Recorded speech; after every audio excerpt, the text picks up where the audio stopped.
Halo teman-teman, di sini kami akan menjelaskan tentang efek dilutif dan laba per saham. Mari kita sama-sama mempelajarinya. Definisi efek dilutif. Efek dilutif merupakan surut berharga yang dapat dikonversikan akan mempengaruhi jumlah saham yang beredar dan berdampak pada penurunan nilai laba per saham atau terdilusi. Surut berharga ini adalah yang pertama, ada obligasi yang dapat dikonversikan atau convertible bond. Yang kedua, ada saham preferen yang dapat dikonversikan atau convertible preferred bond. Dan yang ketiga, ada waham, opsi, dan hak atas saham. Ilustrasi terkait efek dilutif yang dapat dirumuskan dengan EPS sama dengan net income per outstanding share. Dan agar lebih dapat memahaminya, mari kita membahasnya dengan contoh soal. EPS sama dengan $100 per $500 sama dengan $0,2. EPS sama dengan $100 per $1.000 sama dengan $0,1. Dari sini kita dapat mengambil kesimpulan bahwa semakin besar penyebut dalam perhitungan EPS, jumlah lembar saham biasa, maka semakin menurun nilai EPS. Utang dan ekuitas. Obligasi konversi dapat diubah menjadi sekuritas perusahaan lainnya selama beberapa jangka waktu tertentu setelah penerbitan. Ikatan konvertibel menggabungkan manfaat dari ikatan dengan hak istimewa untuk menukarnya dengan saham pada opsi pemegang. Investor siapa yang membelinya menginginkan keamanan dari kepemilikan obligasi atau jaminan bunga dan pokok, ditambah opsi konversi, ditambah jika nilai saham terapresiasi secara signifikan, perusahaan menerbitkan konvertibel karena dua alasan utama. Salah satunya adalah meningkatkan modal ekuitas tanpa menyerahkan kontrol pemilikan lebih dari yang diperlukan.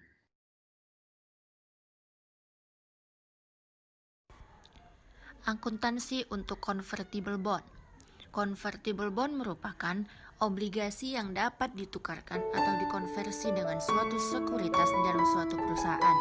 Jadi, ketika seseorang memegang sebuah obligasi milik suatu perusahaan, maka orang tersebut dapat menukarnya dengan sekuritas seperti saham. Untuk mengilustrasikannya, asumsikan bahwa perusahaan Anda menerbitkan obligasi konvertibel senilai 1 juta yang memiliki premi 6.000 yang dapat ditukarkan dengan 100 lembar saham biasa pada nilai pari 1.000. Ketika saat penukaran, premi obligasi yang belum dibayarkan 5.000, maka ayat jurnal untuk penukaran tersebut adalah sebagai berikut. Utang obligasi senilai 1 juta pada debit, premi atas utang obligasi senilai 1 juta pada debit, saham biasa senilai 100.000 pada kredit, dan agio saham senilai 100.000 pada kredit. Sekarang, mari kita bahas sedikit mengenai apa itu saham preferen konvertibel. Saham preferen konvertibel adalah sebuah saham preferen yang dapat ditukar atau dikonversi menjadi saham biasa. Sebagai contoh, Anda sebagai pemegang saham preferen konvertibel 500 lembar pada nilai pari Rp2 dan premi 300 menukarkan dengan saham biasa 500 lembar pada nilai pari Rp3. Maka, ayat jurnalnya adalah sebagai berikut. Saham preferen konvertibel senilai 1.000 pada debit, agio saham senilai 300 pada debit, laba ditahan senilai 200 pada debit, dan saham biasa senilai 1.500 pada kredit. Akuntansi untuk utang konversi. Utang konversi dicatat sebagai instrumen majemuk karena terdiri atas komponen liabilitas dan ekuitas. Komponen ekuitas adalah jumlah residual setelah dikurangi komponen liabilitas.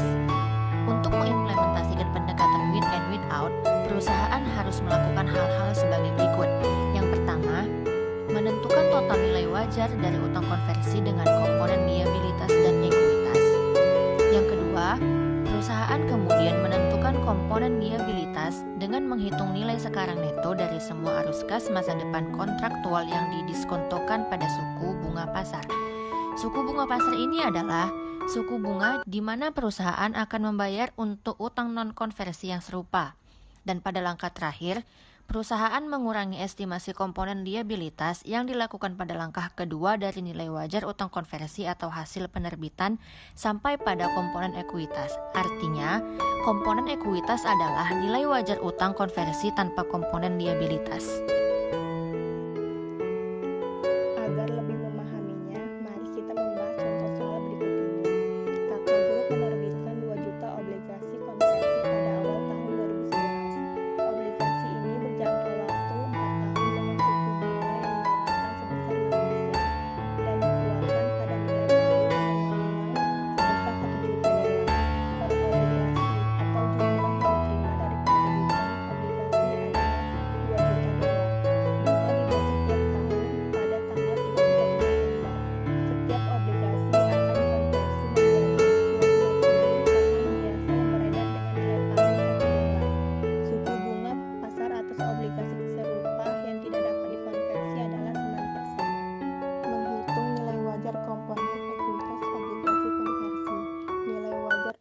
konversi pada tanggal penerbitan $2 juta, dikurangi nilai wajar komponen liabilitas pada tanggal penerbitan nilai wajar komponen yaitu $1.805.606.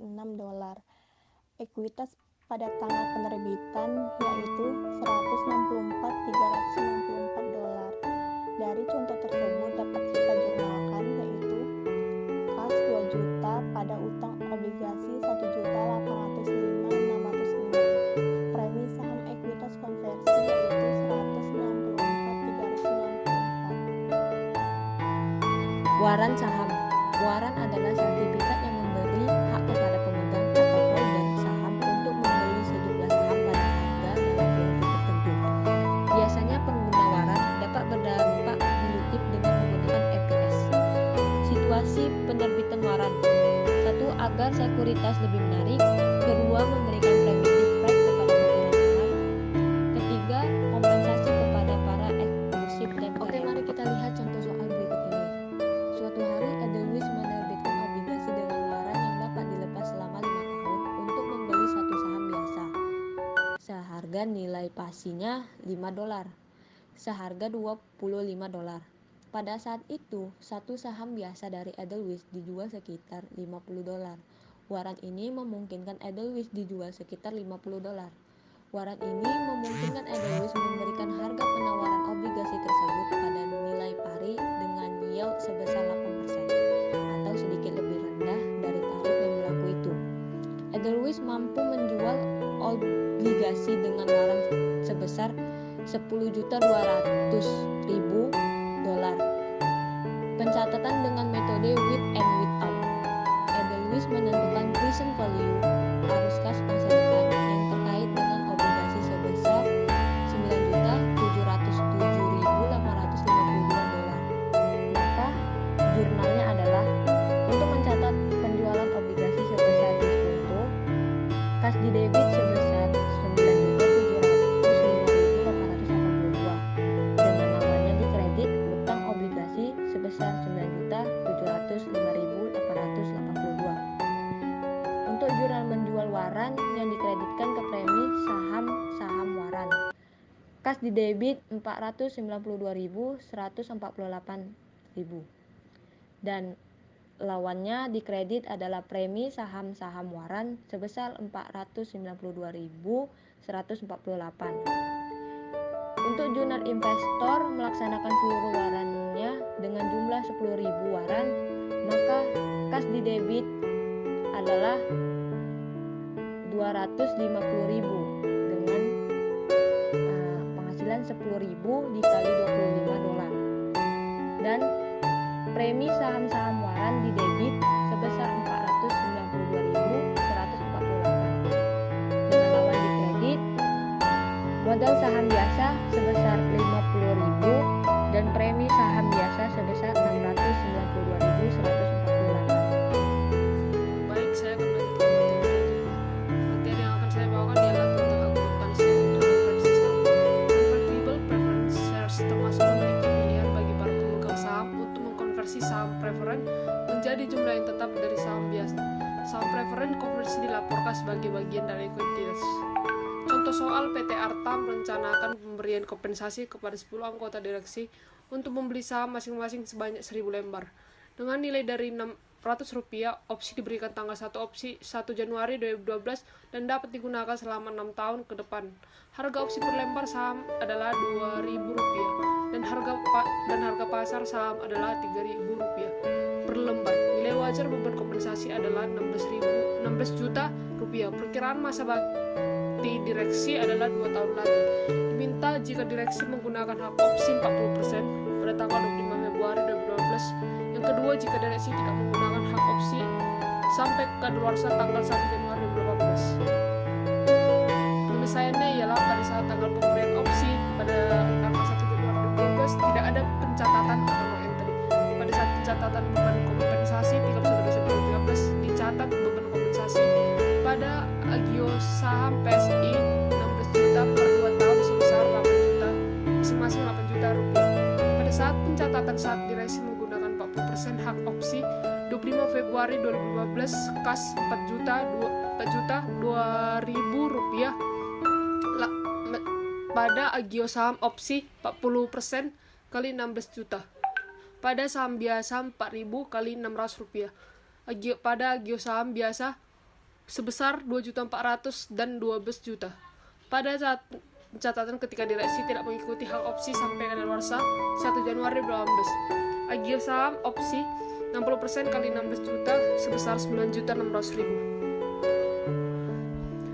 Rencana kompensasi saham.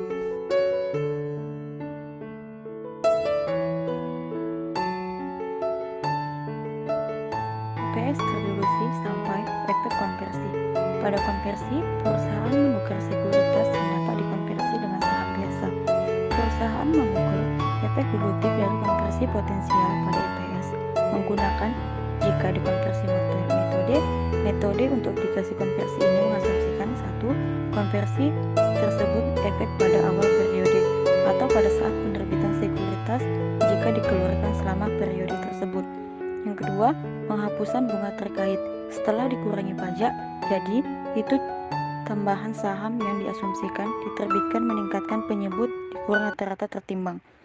Jumlah saham beredar, jumlah beban bunga setelah dikurangi pajak yang terkait dengan saham biasa yang potensial, tingkatkan pembilang dikurang laba bersih.